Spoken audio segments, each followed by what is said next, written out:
Goku and Chi-Chi would eventually arrive on Mount Paozu, and Goku would introduce her to Grandpa Gohan. She would likely be nervous, since this is the first time she met the family of the person she made promise to marry her. Regardless, after they told him that they planned to go train with Master Roshi, he would likely invite her to stay for dinner with them first. Once she agrees, he goes out to find something to make dinner for all of them. Then after they eat, Goku would gather anything he needs to bring to Master Roshi's with him. On a side note, before getting into their training with Roshi, I wanted to discuss when in the timeline this takes place. In the last part, I mentioned that this takes place earlier than when Goku would typically have trained with Roshi, but I didn't give an exact year. To make this story slightly more interesting, I'm going to say it takes place 5 years earlier, in age 744. As for how old this makes Goku and Chi-Chi, if you follow Goku's birth year that was given in the original manga and anime, Goku is 6 or 7, depending on the month he was born, and Chi-Chi is 2 months away from turning 7. If following Goku's birth year from the Dragon Ball Super Broly movie and the Dragon Ball Minus manga, Goku is 9 or 10, depending on the month he was born. From here on out, for simplicity's sake, I'll likely state his age based on what it was in the original manga. Anyway, once they ate and after Goku gathered his things, they got on the Flying Nimbus and went towards Master Roshi's. When they arrive at Kame House, they find him in his lounge chair, likely reading a dirty magazine. So this is the first perverted thing we've seen him do, ironically enough, since without Bulma being present when Goku met him last time, none of the things he tried with her could have happened. Regardless, before Roshi agrees to train them, he asks them to bring him a hottie. Of course, Chi-Chi is heavily opposed to this idea, but they also don't have another choice if they want to train with him. The first couple of times they bring girls back to the island would still be failures in Roshi's eyes. Even though Goku isn't his typical innocent self like in the original, he still doesn't know what a hottie is, so that's why the girls he finds at first aren't what Roshi is looking for.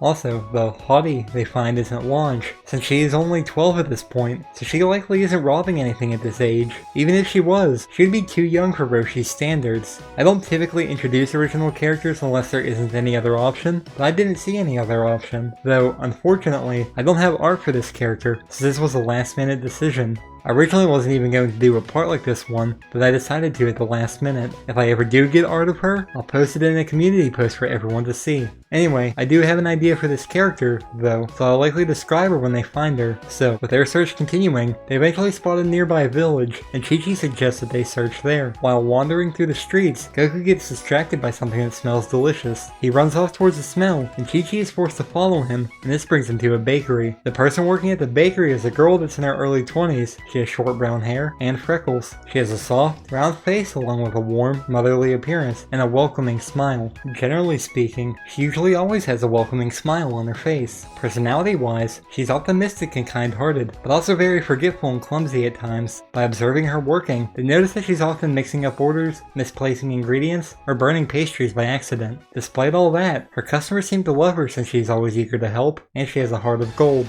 Outfit-wise, the major noticeable article of clothing would be the apron she has on and is constantly covered in flour. Regardless, Chi-Chi was suggested they try bringing her to meet Roshi, but it might be harder to convince her to come along than it was with Launch, since Launch needed help against the police, while she doesn't really need help against anything. Once they start talking to her, they would introduce themselves, and she would introduce herself as well. The name I came up with for her was Deza, which comes from the Japanese word for dessert. After Chi-Chi and Goku explain why they are there, she might agree to come along since she has a heart of gold and couldn't bring herself to turn down the 2 children. When they bring her back to Kame House and introduce her to Roshi, he would say that they pass and can train with him. Unlike Launch, when Roshi tries to offer her to train, she likely turns this down from the start. After all, she still works at the bakery, so she can't be there nearly as often since she has a job to do. When Deza is there, though, in a typical comedic fashion present in Dragon Ball, things would likely keep Roshi from doing anything perverted. Not only would Chi-Chi try to prevent this, but her clumsiness could get in the way. Given her clumsiness, she might accidentally cause a shelf of ingredients to fall on Roshi, thus preventing whatever perverted antic he was trying in that moment. Anyway, since she is off work, she sticks around at Kame House for that day before she has to go back to the town that they found her in. As a side note, something to briefly mention is that Krillin wouldn't show up to train, since this is 5 years earlier than when he normally arrives. Regardless, Roshi still packs up Kame House into a capsule and takes him to a larger island, since his island is too small for his training methods.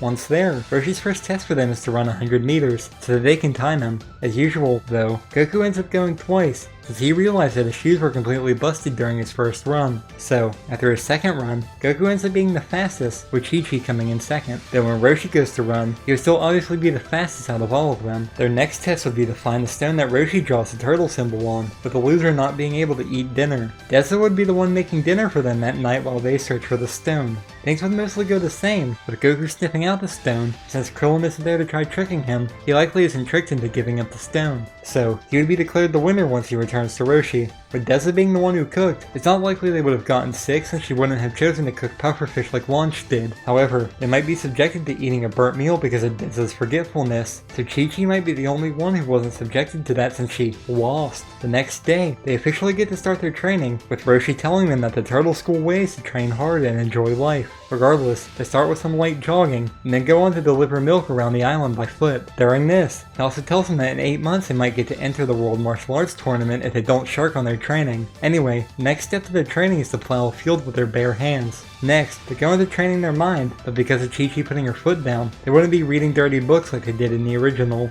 After lunch, they then take a nap, as Roshi tells them the Turtle Hermit way is to move well, study well, play well, eat well, and rest well. Next, they then had to do construction for their training, and once that is done, they must swim across the lake while avoiding the shark. They might still try asking him about just teaching them some moves already, but he says he won't do that until they can push a large boulder that he shows them. Finally, after swimming across the lake, the last part of their training is being tied to a tree and having to dodge angry bees. Though he does tell them that was just their warm-up, since for the next 8 months they have to wear 20-kilogram turtle shells throughout their training. About a month before the tournament is when they show Roshi that they finally managed to push the boulder. However, he then tells them that he has nothing more to teach them, as their training so far also incorporated the basics of his martial arts into it. He also advises them not to be seduced by the idea of winning the tournament, but instead use it as an opportunity to test their ability and focus their training. He then gives them 40-kilogram turtle shells to wear for the remaining month of their training. Before they finish their training, I want to discuss the group dynamics with Chi-Chi and Deza added into it, and Krillin absent from the group. When it comes to Goku and Chi-Chi, they likely grow closer during this and become better friends. It could even be the start of a childhood crush on Goku's side, since he would most likely be impressed by her strength. Also, with the absence of Krillin, they might develop that best friend style relationship and friendly rivalry Goku and Krillin had. As for Deza, the times that she is there, they wouldn't have to worry about her getting aggressive or anything like Launch did with turning into her blonde form. The thing they might have to worry about most is the meals she cooks if they do end up burnt. Chi-Chi might develop a closer relationship with her than the others, so she might ask her to teach her how to bake and cook. After all, she wants to be Goku's wife one day, so she wouldn't mind learning more about these things. Deza would likely happily accept this, so she couldn't bring herself to say no to Chi-Chi. In return, Chi-Chi might help her work on her forgetfulness, but she isn't as forgetful when it comes to making meals and desserts. Anyway, the last month of their training soon passes, and Roshi would have them take off their turtle shells. They would notice their bodies feel lighter, so he has them jump as high as they can before they leave. After they land, he still has them dress formally before they get on the plane, since he wants them to look respectable for this. Deza likely comes along with them as well, since they would have invited her to watch them fight. She likely would have secretly packed meals for them as well, so that she could give them to them as gifts after the tournament is over to celebrate their performance. Regardless, they all leave and catch their flight that will bring them to Papaya Island.